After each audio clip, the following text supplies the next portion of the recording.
ओम नमः शिवाय। ब्रह्मा के यशस्वी पुत्र राजा दक्ष प्रजापति थे।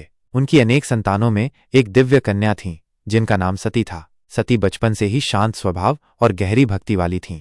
उनका हृदय भगवान शिव के प्रति अथाह प्रेम से भरा था और वे उन्हीं को अपने जीवन साथी के रूप में पाना चाहती थीं।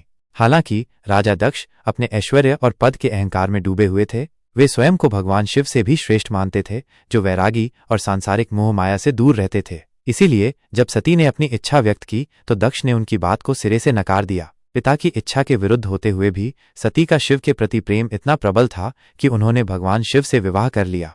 एक समय राजा दक्ष ने एक भव्य यज्ञ का आयोजन किया। अपनी श्रेष्ठता के अभिमान में उन्होंने सभी प्रमुख देवताओं को आमंत्रित किया, लेकिन जानबूझकर भगवान शिव को निमंत्रण नहीं भेजा। उनका उद्देश्य भगवान शिव का अपमान करना और उन्हें नीचा दिखाना था। जब सती को इस यज्ञ और अपने पिता के दुराग्रह के बारे में पता चला तो उनका हृदय पीड़ा से भर गया। एक पुत्री के रूप में वे अपने पिता से मिलने और इस अपमान का कारण जानने के लिए व्याकुल हो उठीं। बिना किसी निमंत्रण के भी सती अपने पिता के यज्ञ स्थल पर पहुंच गईं।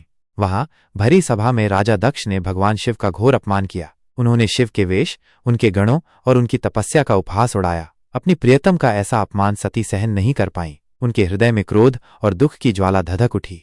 उस अपमान की अग्नि में जलते हुए सती ने यज्ञ की पवित्र अग्नि में कूदकर अपने प्राण त्याग दिए। जब भगवान शिव को इस दुखद घटना की सूचना मिली तो उनका क्रोध ब्रह्मांड को कंपाने लगा। उनकी तीसरी नेत्र से प्रलयंकारी अग्नि निकली और उन्होंने विनाशकारी नृत्य तांडव शुरू कर दिया। उनके रौद्र रूप को देखकर समस्त लोकों में हाहाकार मच गया। देवता भयभीत हो उठे और ब्रह्मा जी स्वयं प्रकट होकर भगवान शिव से शांत होने की प्रार्थना करने लगे। भगवान शिव अंततः शांत तो हो गए, लेकिन उनके हृदय का घाव गहरा था। उन्होंने अपने ससुर दक्ष को शाप दिया कि उनका सिर हमेशा एक बकरी का रहेगा, जो उनके अहंकार और अदूरदर्शिता का प्रतीक होगा।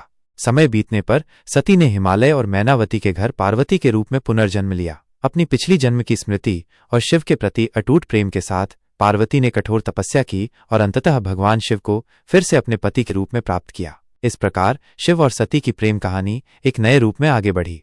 हर हर महादेव।